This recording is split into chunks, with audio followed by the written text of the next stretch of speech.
నేను ఇప్పుడు ఏమంటా అంటే నాకు డౌటు ఈ నల్లధనం అన్ని దేశాలలో వీళ్ళకు ఆల్రెడీ స్టాక్స్ ఆడ ఉన్నాయి కాబట్టి ఆమెను కూడా వీళ్ళు ఏమైనా మేనేజ్ చేసి తెలంగాణను రోడ్డు మీదకి లాగాలి, తెలంగాణను ఇబ్బంది పెట్టాలని వీళ్ళకి లోపల ఆమె వెళ్ళిపోతుంది, లండన్ వెళ్ళిపోయింది, కొద్దిగా ఆమె నారాజు ఉందని ఏమన్నా ఇన్ఫర్మేషన్ లోపల ఉన్న కూడా ఇచ్చుంటే వీళ్ళని పంపించి ఆమెకి ఏదైనా డబ్బులు గిబ్బులు మాట్లాడి ఆమెతో స్టేట్మెంట్ ఇప్పించుండొచ్చు. నాకు డౌట్ ఇది.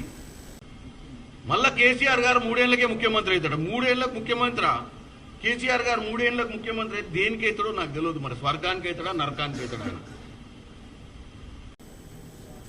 నేను ఇప్పుడు ఏమంటా అంటే నాకు డౌటు ఈ నల్లధనం అన్ని దేశాలలో వీళ్ళకు ఆల్రెడీ స్టాక్స్ ఆడ ఉన్నాయి కాబట్టి ఆమెను కూడా వీళ్ళు ఏమైనా మేనేజ్ చేసి తెలంగాణను రోడ్డు మీదకి లాగాలి, తెలంగాణను ఇబ్బంది పెట్టాలని వీళ్ళకి లోపల ఆమె వెళ్ళిపోతుంది, లండన్ వెళ్ళిపోయింది, కొద్దిగా ఆమె నారాజు ఉందని ఏమన్నా ఇన్ఫర్మేషన్ లోపల ఉన్న కూడా ఇచ్చుంటే వీళ్ళని పంపించి ఆమెకి ఏదైనా డబ్బులు గిబ్బులు మాట్లాడి ఆమెతో స్టేట్మెంట్ ఇప్పించుండొచ్చు. నాకు డౌట్ ఇది.